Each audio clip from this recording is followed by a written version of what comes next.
For those of you who were not here last week, we talked about superheroes and their capes. We also looked at how those capes sometimes can be the detriment or the demise by getting caught on things. We also looked at some of the wonderful superheroes that did not wear capes. One was Mr. Incredible, who even though he had superhuman strength, he didn't need a flashy cape to be who God had created him to be. Well, one of the reasons why I said no capes was because we talked about humility last week and to be humble. And one of the biggest things that can trip us up with our cape can be our ego or ourselves. Well, today is a continuation from last week's message. We started off with the disciples in a quandrum. Judas was now gone, and they felt in their heart called to replace him.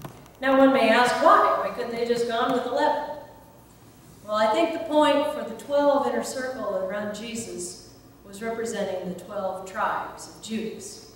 And so they felt compelled that they needed one more to replace. Now the qualifications were quite simple, really. It had to be one that had been with all of the disciples and Jesus from the beginning, from his baptism.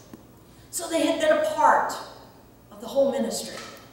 Now for a lot of us, you might have thought that Jesus only had the 12 disciples, but you have to realize that was just his 12 inner circle.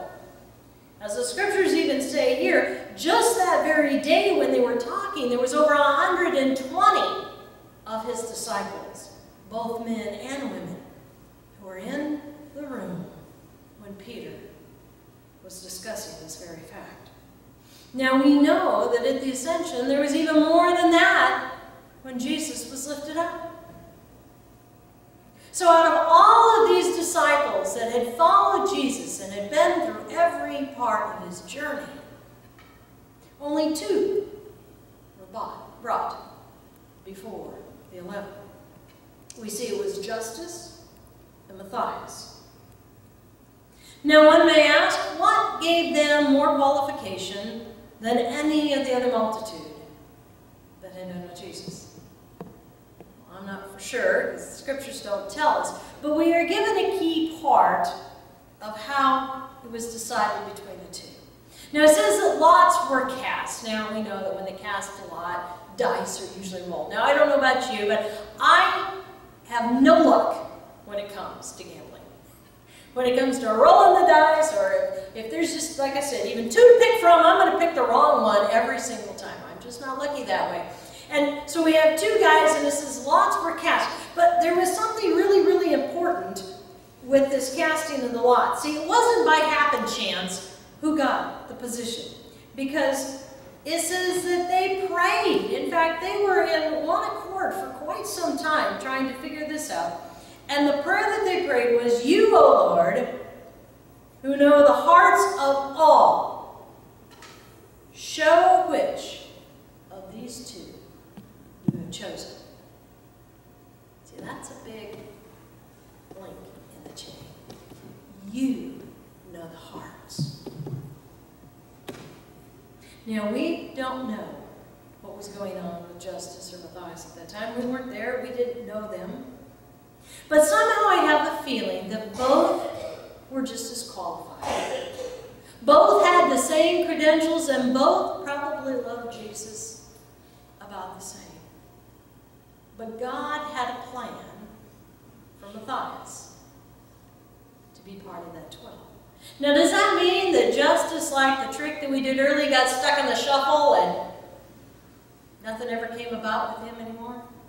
See, I don't think so. I think God had a big plan and a big ministry for Judas, just as much as what he had for Matthias. It was just different.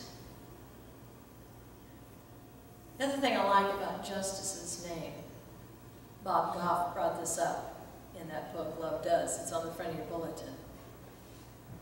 He said, if you look at the word justice and you put a break. It spells just us. Because most of us can relate to justice. Most of you have been in a position in your life where it was something that you really, really wanted, whether it be with school or with sports or with an activity, whatever it was, a promotion, a raise. Maybe it was a new job. Maybe it was a new position in some sort of activity. And you wanted it so bad, and maybe it was even between two people for that job. And both of you were just as equally qualified. You each had the same credentials. Maybe your credentials was even higher than the other person. But when it came down to the choosing, you were the one who didn't get picked. You were like just us. I think that happens more times in our life than the being picked. Now, does that mean that God wasn't listening? Does that mean that God didn't want to use you at all? Or that you're worthless? Or you get frustrated? We do that, don't we? We start taking all that on ourselves. We start internalizing it. And we think, I'm no good for anything. I'm worthless because nobody wants me. I've been up for the call several times and nobody's picked me. But don't despair. It's just like justice. Even though his picture isn't on the stained glass windows, and he's not wearing the cape, God had a vital ministry for him. He had a map and a journey planned out for him and lives that he was going to touch, but he couldn't do that ministry if he had been called to be one of the 12. One was not better than the other. They were just different. They required different skills and a different heart, different personalities.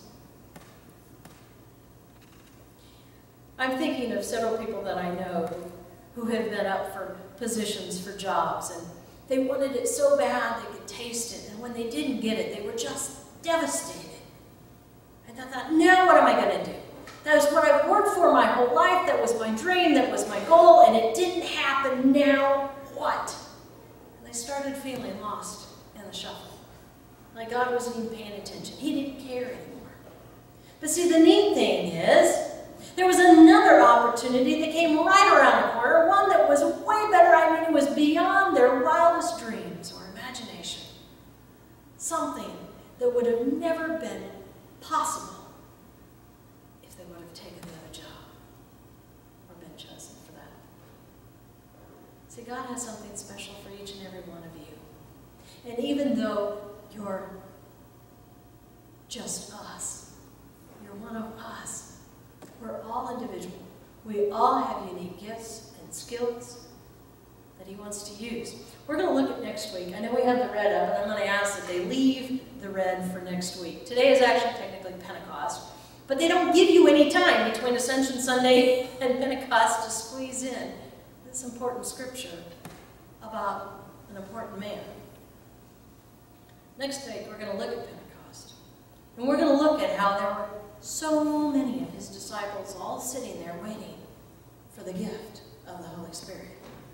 And they were all touched the same way, and yet they were all sent differently, in different directions, with different ministries, for different people. Take heart. If there is still a dream on your mind, on your heart, something that you want to do so bad you can just taste it, and yet it feels like days and years are slipping by, and God is not going to use you for that. He will.